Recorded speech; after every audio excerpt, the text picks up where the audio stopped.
This is All Saints Day.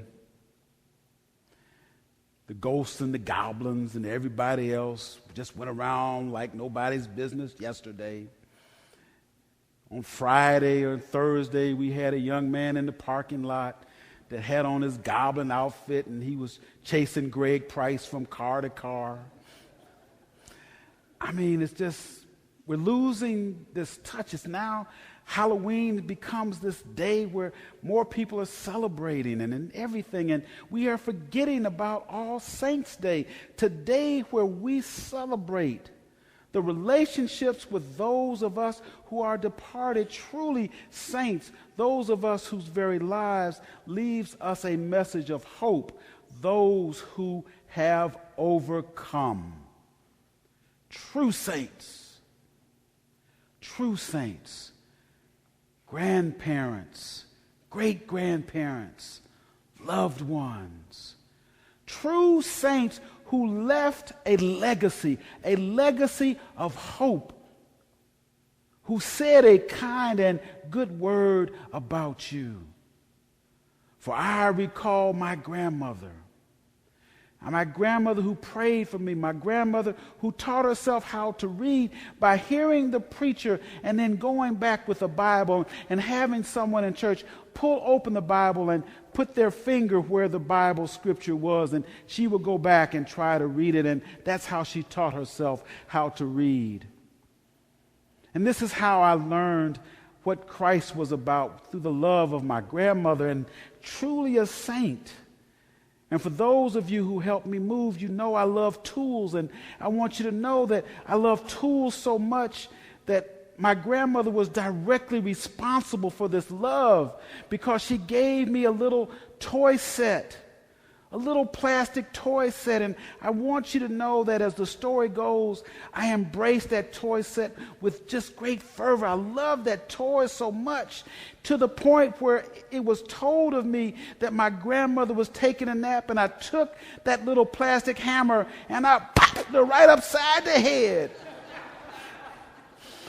And they said to me that when the knot grew on her head, all I did was look at it like.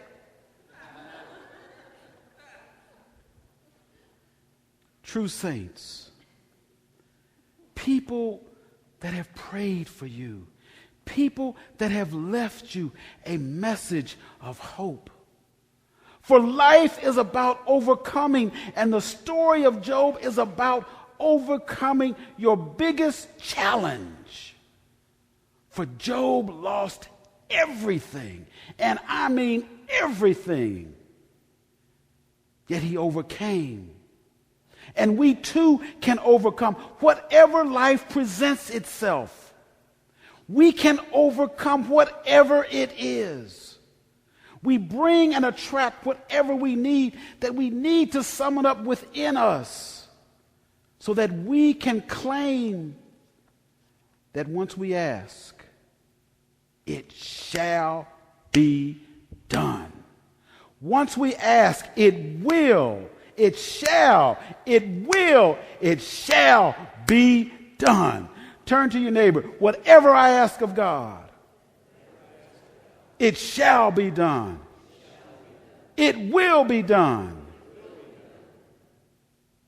Sometimes it shall and it will be no. Whew. Don't you think that God doesn't have a sense of humor? I can see now God looking in, and I can only talk about me and some of my prayers. I'm still waiting on my Porsche 911 Carrera to be donated by this church to me. And I'm not talking about a play card. I don't want one of the little play toys and nothing. I'm looking for one I can put a key in and sit all of this down in it and drive around and say, woo, look how much my church loves me. And God is sitting up there. We've got to ask God and believe for those things which we really need. Let's don't play with God. Let's make sure that we ask God those things which are in accordance to God's will. For you see, it's about overcoming those challenges that life brings us. To ask God for the strength to overcome. Not that these challenges won't come, because through your test you will be blessed. Through your trial you will be blessed. Turn to your neighbor and say, through my test, I will be blessed. You will be blessed. Hear that. Job is perhaps the earliest book of the Bible, set in the time of Abraham, Isaac, and Jacob.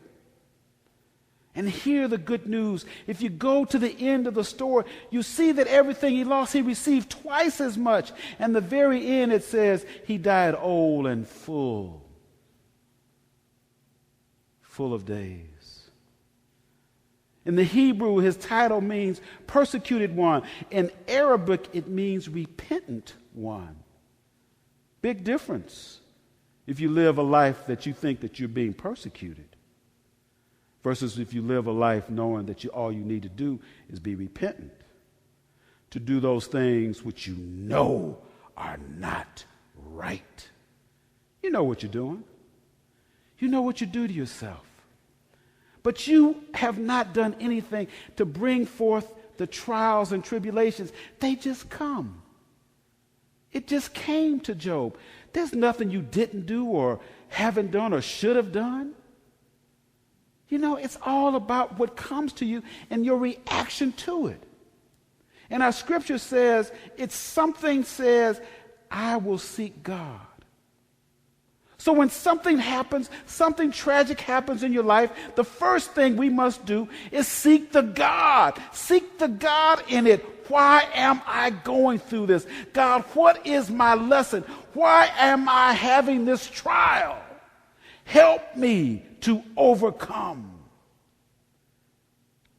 And then know you will. It shall be done. Hear that New Testament scripture. Ask what you will, and it shall be done unto you. Ask what you will, and it shall be done unto you. I truly believe that Nathan asked at a young age to be an Eagle Scout. I still cannot realize how somebody so young can do it. What an achievement. And I've asked God, help me when I was in that uniform playing football. Help me to be able to be a star on the field.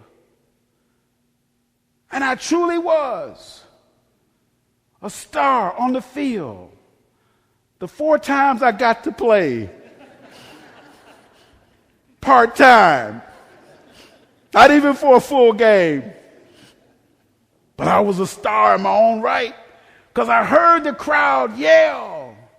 It felt good to hear people applaud and cheer, even though it was because, as everyone reminds me over and over again, who I played with, yeah, they ran right over you when they scored that winning touchdown and we lost the game. Oh, Lord, I will never, ever live that down. Just like Adrian Peterson. Did you see that?